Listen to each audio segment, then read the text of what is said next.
नमस्कार. चला आज मुख्यमंत्री माझी लाडकी बहीण योजना याबद्दल एका खूप महत्त्वाच्या अपडेटवर बोलूया. हे अपडेट अनेक लाभार्थी महिलांसाठी अत्यंत गरजेचं आहे, कारण त्यांच्या हप्त्यांवर याचा थेट परिणाम झालाय. तर नेमकं काय घडलंय हे सविस्तर पाहूया. अनेकांना पडलेला सर्वात मोठा प्रश्न हाच आहे की या योजनेचे हप्ते अचानक मिळायचे बंद का झाले. अनेक जणींचे पैसे थांबले आहेत, पण त्यामागचं नेमकं कारण काय आहे? चला हेच कारण आता आपण समजून घेऊ. या सगळ्या गोंधळाच्या मुळाशी आहे ई-केवायसी. हो, बरोबर ऐकलत. ई-केवायसी प्रक्रिया पूर्ण न झाल्यामुळे किंवा त्यात काहीतरी चुका असल्यामुळे लाखो महिलांचे हप्ते थांबलेले आहेत आणि ही आता एक खूप मोठी आणि व्यापक समस्या बनली आहे. ही समस्या किती गंभीर आहे हे या आकड्यावरून लक्षात येईल. विचार करा, तब्बल 71 लाखांपेक्षा जास्त महिला लाभार्थी ई-केवायसीच्या समस्येमुळे योजनेच्या लाभापासून सध्या दूर आहेत. हा आकडा खरंच खूप मोठा आहे. आता या 71 लाख महिलांमध्ये सुद्धा दोन मुख्य गट पडतात. एक मोठा गट अशा महिलांचा आहे ज्यांनी अजून ई-केवायसी केलेलंच नाहीये, आणि दुसरा त्यामानाने लहान गट असा आहे की ज्यांनी ई-केवायसी केलंय पण त्यात काहीतरी दुरुस्ती करायची गरज आहे. म्हणूनच लाभार्थी नक्की कोणत्या गटात मोडतात हे समजून घेणं सगळ्यात महत्त्वाचं आहे. कारण पुढची संपूर्ण प्रक्रिया याच गोष्टीवर अवलंबून असणार आहे की लाभार्थी पहिल्या गटात आहेत की दुसऱ्या. इथे बघा, हे दोन्ही गट एकदम स्पष्टपणे मांडले आहेत.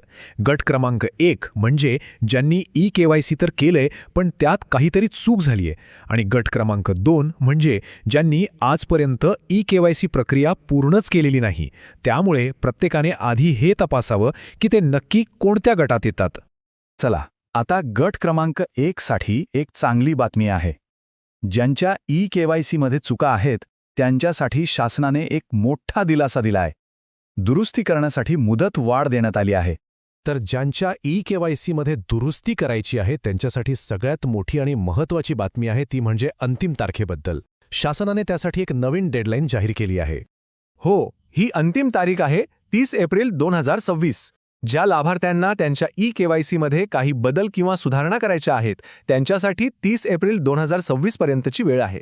ही तारीख सगळ्यांनी लक्षात ठेवणं खूप महत्त्वाचं आहे. आता आपण वळूया गट क्रमांक 2 कडे, म्हणजे ज्यांनी अजून ई-केवायसी केलेलंच नाही.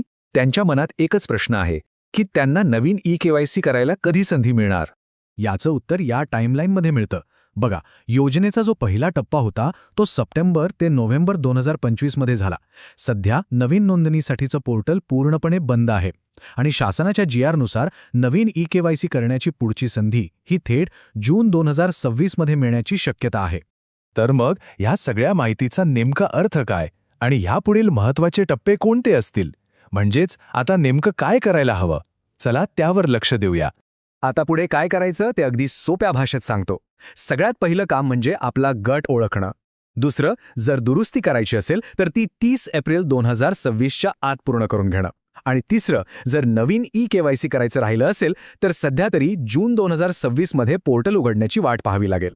पण या सगळ्या प्रकरणात एक महत्त्वाचा प्रश्न अजूनही अनुत्तरित आहे, आणि तो प्रश्न आहे लाखो लाभार्थ्यांच्या मागणीबद्दल आणि त्यावर सरकारच्या भूमिकेबद्दल. खरं तर अनेक संस्था आणि महिलांनी अशी मागणी केली होती की ज्यांचे ई-केवायसी राहिलंय त्यांच्यासाठी तातडीने काही दिवसांसाठी तरी पोर्टल उघडावं. पण असं दिसतंय की या मागणीवर शासनाने सध्या तरी विचार केलेला नाही.